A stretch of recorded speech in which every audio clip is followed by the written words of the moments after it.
What's up, guys? Brett Okamoto from ESPN, joined by the UFC #1 middleweight contender. His name is Sean Strickland. He says he's still the champion, not the #1 contender. But either way, it looks like he's going to be fighting in a title fight next. That's how I'll start it to you, Sean. Are you sitting here pretty confident this week that your next fight will be for a UFC championship?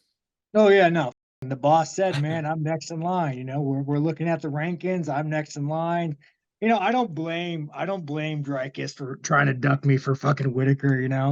I can't say that maybe I want to do the same thing. You go and you walk through Whittaker, and then you you lose to me. The world knows you lost. Dana knows you lost. So like, I don't blame the guy for trying to duck me. I'd probably do the same damn thing.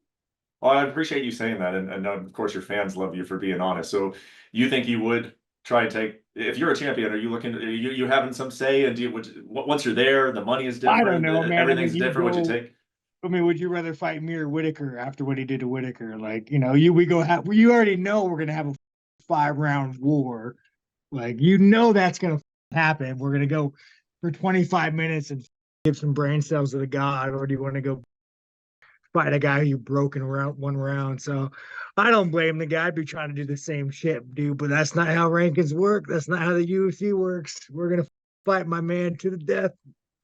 Were you a little surprised that it's Tuesday of fight week and Dana comes out and says definitively, he says, Sean is the #1 middleweight. So the answer is yes, he's getting the next title shot because Dana White doesn't always do that. He likes to, even on the night of a fight, play coy and say, oh, we'll figure it out Yeah, next week. So what was your reaction to it?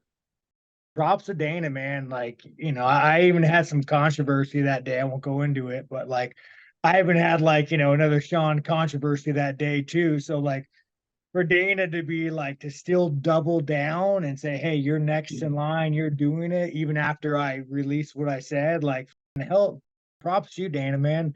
Way to do, man. Thank you, Dana. I got to message that guy.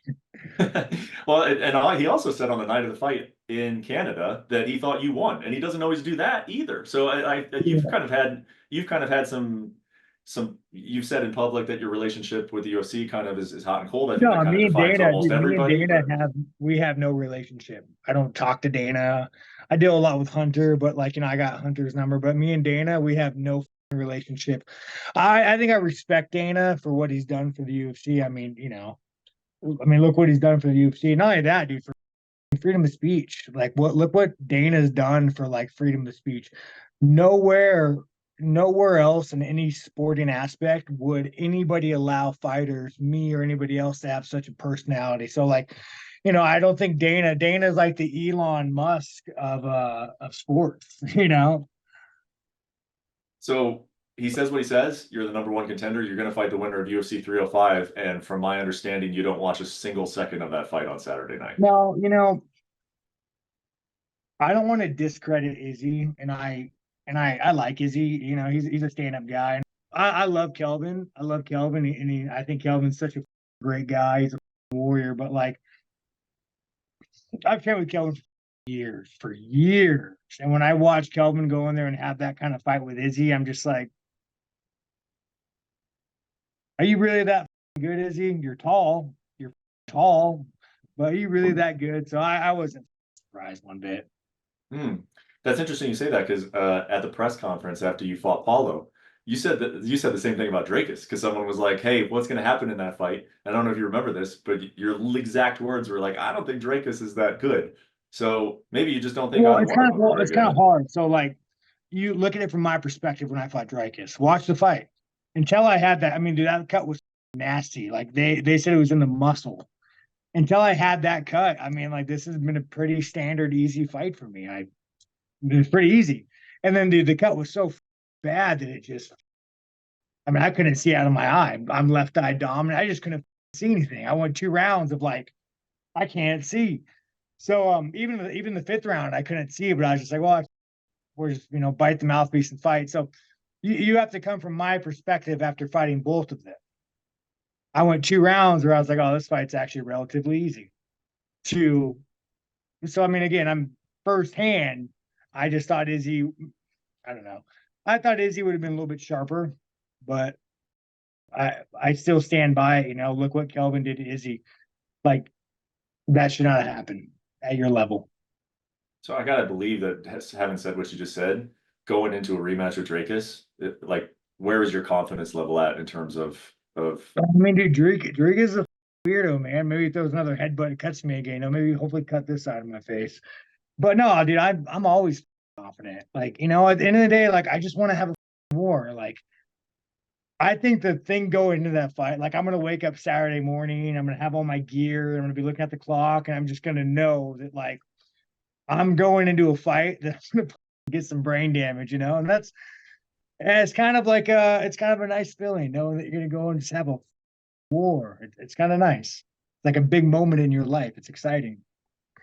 I suppose that losing some brain cells wouldn't excite most people, but it does Well, you you. know Yeah. what it is, dude? Like every day, people just wake up and they just accept mediocrity, and nothing wrong with that. But like when you fight, like it tests who you are as to the core, man. Like I know I'm gonna be bloody. He's gonna be bloody. There's gonna be animosity. There's gonna be some hatred. There's gonna be like some personal shit involved. Like that kind of feeling, man. A drug can't replicate that. You could go do meth, you ain't gonna get that kind of feeling. I do agree with you on that. I mean, when you see somebody like chasing greatness, that's what I love about sports in general, and particularly this one. When you're Right, talking and about yeah, when you're that talking fifth about round comes, dude. That fifth uh, round comes, your body hurts, you're tired, you got this little voice in your head telling you tired, and you just like, yeah, that kind of grind is what like I wake up for. that animosity and hatred you're talking about, is that at a heightened level with this particular guy, or that's with No, just yeah, anybody you're talking I about? mean, Dricus, he's a stand-up guy, dude. Like I don't really have any. I mean, dude, he sees a good guy. You know, I don't really have any bad shit to say about him, but it's like me and him are fighting for something that matters that we've spent our entire life for. It doesn't have to be a personal thing. It's like we are in that moment. If me and Dricus could kill each other, we would kill each other. If Dricus knew in round 3 that when we're fighting, if he could throw an overhand and take my life, he would do it in a heartbeat. In a heartbeat, and I would do the same thing. But we don't hate each other. It's just we're fighters, man. We're gladiators. That's what we do. We make a living by being violent. And that's part of the job. Yeah, man, that's a really good way to put it because, like, being an analyst and a reporter in this sport and talking about it on the desk and everything, it always comes up like, hey, is the animosity real between these two? And like sometimes it is and sometimes it isn't. But at the end of the day, it's more of like a dude, there has to be a feeling. There has to be a personal level feeling for the reason you just said. I feel like most guys are just like, you're taking what I want. You're standing in the way of my dreams, and like this is a kill or be killed sport. Do you think that that's probably the way that a lot of people feel going into it? You have to, man. And you could see the guys that don't. You could see the guys go in there and just fight with heart, and they're bloody, and they just get back up on the stool and they fight. It is like I wish everybody could experience that fourth, fifth round once when you're just like you're on the stool, you're bloody, like you know you hurt, you don't know how the scorecards are. Like it is such an intense. It's a drug, dude. It is a brutal high. Not a good one, but it's if people could experience that, they would understand why we love it so much. He has mentioned now, he's brought up it twice. He brought it up at the press conference and he brought it up in a tweet when you were saying that you felt you won the fight. He said, are you going to cry again? Does that irk you at all? Or, I mean, you cried in front of No, everybody on the Theo dude, broadcast, so you're okay with that. my dog died actually uh like 2 months ago. Oh, I'm sorry about that. Dude, I've cried like I think now it's getting better, but I think after I put her down, dude, I think I cried like every day for like a month. You know, Yeah, dude. even thinking about it, it makes me want to cry. I don't like, I don't give a dude. I got nothing to prove, dude. Again, as a man, you shouldn't cry. You should bury that shit. You should hide it. You should feel bad about doing it. You know, but if it happens, it happens, my man. Uh, you felt you won the first fight with Dracus. Well, Uh, you don't share the same opinion on that or what? in terms of what, crying? Yeah. I I think mean, it's when's the okay last time for, you cried? When's the last time you cried? I don't know, man. I cry when I see a beautiful sunset or I hear a beautiful No, song I mean, or a don't be. laugh. No, come on, dude. When's the last time you cried? Like a real shit, fight with a brother, like your fucking dad died, like some real shit, bro. I'll cry a handful of times for sure. And I have a son, and like when a son, children will make you softer too. So That's I what I'm cry at the, saying, dude. yeah. That's what I'm saying, dude. But yeah, and I've only cried a handful of times, and preferably not in front of millions of people. But what can you do, right? You thought you won the first fight, Yeah, and no, then I did. The world did. and then you fought Paulo Costa, and somehow a judge didn't think you won that fight. So my But question the thing with is it Costa something is about your style? Why do you think that this is happening to you, I guess, over the last Costa two was just fights? so hard. Like you don't understand how hard it is to fight a man who's just going straight the back. Like I'm trying to do the man dance, dude. I'm trying to get up in the pocket, go nipple to nipple, dude. It's hard to it's hard to do that. But yeah, no, I think really like even like Jared Cannonier, you know, when I fought Jared Cannonier, I mean the scorecards on a lot. Go look at the actual breakdown of each round. He's throwing these big punches, and every single one of them are missing. And you have his corner saying, "Oh yeah, that's good job, Jared. Like you're throwing it." When I'm like in my head, I'm like, "What are you talking about? Like this big black man hits me, I'm going to sleep. Like this not hitting me." So a lot of it's perception because I do have a really weird style where like I'm missing by inches, by like inches. So you see someone throw a big punch, even though it misses, you're like, "Oh shit, big punch." No, judges just don't know what the they're talking about fighting. They've never been in a fight.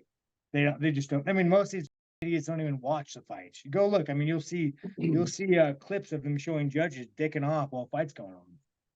Well, I think the world of Nick Sick, and he's a smart guy, and I just wonder if having feeling that way, like, does it make you change anything? Like, it's not right. You would hope that you can put it in the judge's hands, but feeling like you can't, does that enter your mind? Can you think about that? Oh Can you yeah, change no anything doubt, about dude. it?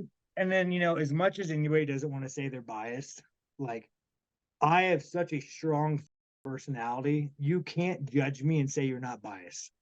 Like how many people, you know what I'm saying? Like picture judging somebody, you say you're a liberal and you hate Trump.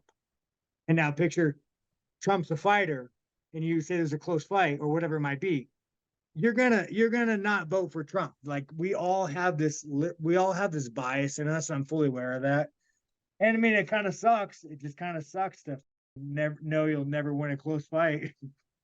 Is there anything you can do? Like, so you don't think of it's like anything that you can change about your style? Is like some guys go No, for again, takedowns at the end of the rounds, like yeah, anything like maybe that? I should try to take Costa down. Maybe with Costa, I don't know, I should have just ran at him like a banshee, like I did in the last round.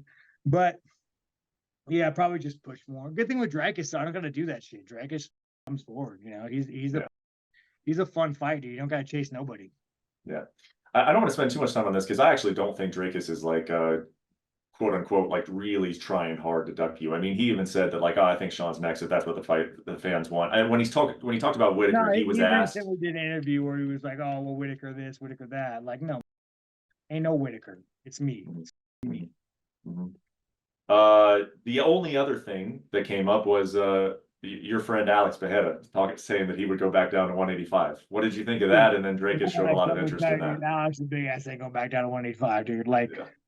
as a welterweight that moved up to 170 or 185, once you get used to that weight class, the thought of going back down sounds miserable.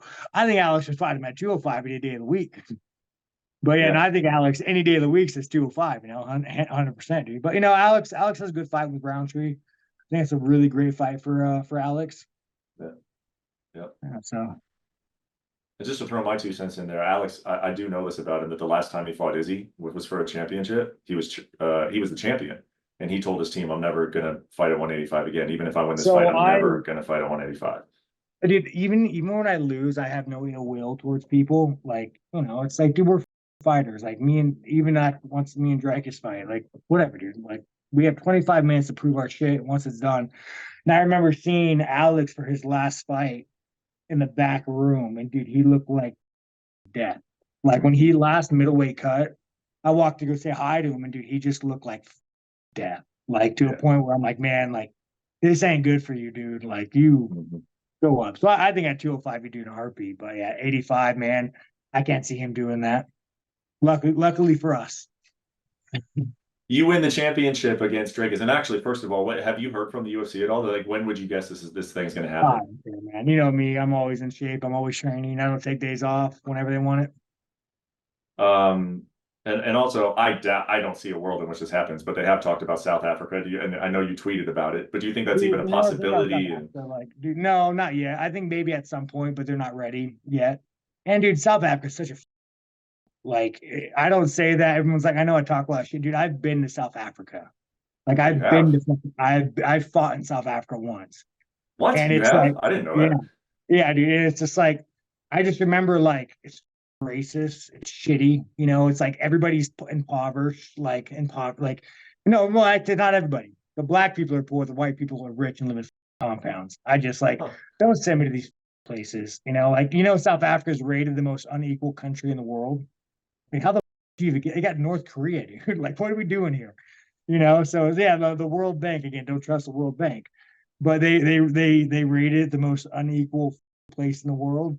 And like, Alec, come on, dude. Like, how the you earn that title? And again, I've been to South Africa. I can attest. South Africa's How did you get a fight in South Africa? That must have been a long time ago, right? yeah. Actually, funny enough, I got arrested and I actually retired from fighting and I got arrested and I had to pay a bail bondsman. So it was like, yeah, you ain't right.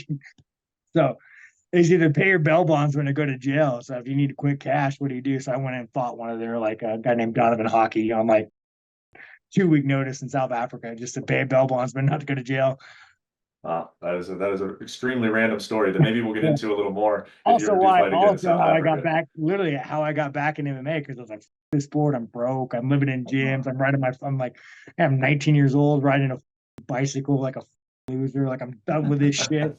And then I got arrested, and I was like, "Oh shit! Well, I guess you got to pay a bail bondsman. You're going back to jail." What a story, man. I feel like there's got to be a lot of stories about Sean Strickland that have not come to Oh light that man, we haven't heard of I yet. try to, I try to forget them all. Hey, one more thing I want to ask you is that so you go and you win the title back against Dricus. Do you think you'll ever see Izzy again? Do you think like Dude, because I that's a don't care, fight? man. I've never picked a fight. I've never said no. I've never said anything. If he wants to come run that shit back, run it back, dude. I don't give. Just leave your dog collar at home, you know. Well, we'll leave it at that, man. Thank you so much for the time, Sean. I'm looking forward. And I think the fight should happen in Vegas in December. That's what I yes, go, dude. Let me fight in the land of the free. Let's go. I get to ride my motorcycle. I get to bring a gun. Let's go. Yeah, I mean, you could just drive to the T-Mobile like you did when Dan Ige fought. You know, just drive Oh, straight out of the desert, straight up to the yeah, back dude. security guy. Yeah, no, I love Vegas, dude. Like my home, bro. The land of the free. It's equal. Freedom of speech, guns. Trump's gonna be elected in November. Life's gonna be good, dude.